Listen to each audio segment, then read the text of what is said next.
നമസ്കാരം. നമ്മൾ ഒരുപാട് പ്രേതകൾ കേട്ടിട്ടുണ്ട്, സിനിമകളിൽ കണ്ടിട്ടുണ്ട്. എന്നാൽ ഒരു രാജ്യം ഔദ്യോഗികമായി ഇവിടെ പ്രേതമുണ്ട് എന്ന് സമ്മതിച്ചാൽ അത് എത്രത്തോളം ഭീകരമായിരിക്കും? രാജസ്ഥാനിലെ അൽവാർ ജില്ലയിലുള്ള ഭാൻഗഡ് കോട്ടയെക്കുറിച്ചാണ് ഞാൻ പറയുന്നത്. ലോകത്തിലെ തന്നെ ഏറ്റവും നിഗൂഢമായ സ്ഥലങ്ങളിൽ ഒന്നാണിത്. ആർക്കിയോളജിക്കൽ സർവേ ഓഫ് ഇന്ത്യ ഈ കോട്ടയുടെ മുന്നിൽ ഒരു വലിയ മഞ്ഞ ബോർഡ് സ്ഥാപിച്ചിട്ടുണ്ട്. അതിൽ എഴുതിയിരിക്കുന്നത് സൂര്യാസ്തമയത്തിന് ശേഷവും സൂര്യോദയത്തിനു മുൻപും ഈ കോട്ടയ്ക്കുള്ളിൽ പ്രവേശിക്കുന്നത് കർശനമായി നിരോധിച്ചിരിക്കുന്നു എന്നാണ്. ഒരു സർക്കാർ സ്ഥാപനം എന്തിനാണ് ഇങ്ങനെയൊരു മുന്നറിയിപ്പ് നൽകുന്നത്? എന്താണ് ഈ കോട്ടയ്ക്കുള്ളിലെ യഥാർത്ഥ രഹസ്യം? നമുക്ക് പരിശോധിക്കാം.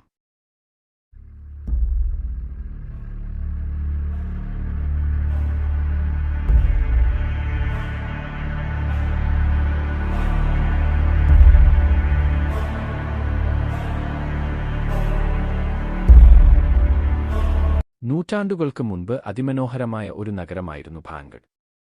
എന്നാൽ ഒരൊറ്റ രാത്രി കൊണ്ട് ആ നഗരം മുഴുവൻ ശ്മശാനതുല്യമായി മാറി. ഇതിന് പിന്നിൽ ഒരു ശാപത്തിന്റെ കഥയുണ്ട്.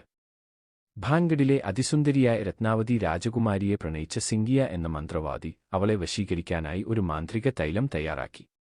എന്നാൽ രാജകുമാരി ഇത് തിരിച്ചറിയുകയും ആ തൈലം ഒരു വലിയ പാറക്കല്ലിലേക്ക് ഒഴിക്കുകയും ചെയ്തു. ആ പാറക്കല്ല് മാന്ത്രികശക്തിയാൽ ഉരുണ്ടുചെന്ന് മന്ത്രവാദിയെ ചച്ചുകൊന്നു. മരിക്കുന്നതിനു മുൻപ് ആ മന്ത്രവാദി ഭാൻഗഡ് നഗരത്തെ ശപിച്ചു. ഈ നഗരം നശിച്ചുപോകും, ഇവിടെ ആരും പുനർജനിക്കില്ല, മരിച്ചവരുടെ ആത്മാക്കൾ ഇവിടെ എന്നും അലഞ്ഞുതിരിയും. ഇതായിരുന്നു ആ ശാപം. വിചിത്രമെന്ന് പറയട്ടെ, തൊട്ടടുത്ത വർഷം നടന്ന ഒരു യുദ്ധത്തിൽ ഭാൻഗഡിലെ മുഴുവൻ മനുഷ്യരും കൊല്ലപ്പെടുകയും ആ നഗരം ഒരു പ്രേതനഗരമായി മാറുകയും ചെയ്തു. ഇന്നും ഭാൻഗഡ് കോട്ട സന്ദർശിക്കുന്നവർക്ക് വിചിത്രമായ അനുഭവങ്ങളാണ് ഉണ്ടാകാറുള്ളത്. ഇവിടുത്തെ വീടുകൾക്ക് മേൽക്കൂരയില്ല എന്നതാണ് ഏറ്റവും വലിയ അത്ഭുതം. വീടുകൾക്ക് മേൽക്കൂര നിർമ്മിക്കാൻ എത്ര ശ്രമിച്ചാലും അത് തനിയെ തകർന്നു വീഴുമെന്നാണ് നാട്ടുകാർ പറയുന്നത്. രാത്രികാലങ്ങളിൽ കോട്ടയ്ക്കുള്ളിൽ നിന്ന് സ്ത്രീകളുടെ കരച്ചിലും ആഭരണങ്ങളുടെ കിലുക്കവും കേൾക്കാറുണ്ടെന്ന് അവിടുത്തെ കാവൽക്കാർ പോലും സാക്ഷ്യപ്പെടുത്തുന്നു.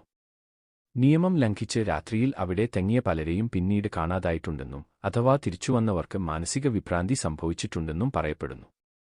പല പാരാനോർമൽ ഇൻവെസ്റ്റിഗേറ്റർമാരും അത്യാധുനിക മെഷീനുകളുമായി ഇവിടെ വന്ന് പരിശോധനകൾ നടത്തിയിട്ടുണ്ട്.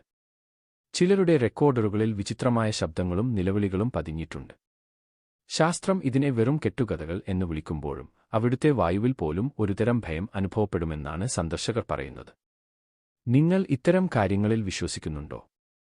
ഈ ഭീകരമായ കോട്ടയിൽ ഒരു രാത്രി താമസിക്കാൻ നിങ്ങൾ ധൈര്യപ്പെടുമോ? നിങ്ങളുടെ അഭിപ്രായങ്ങൾ താഴെ കമന്റ് ചെയ്യുക.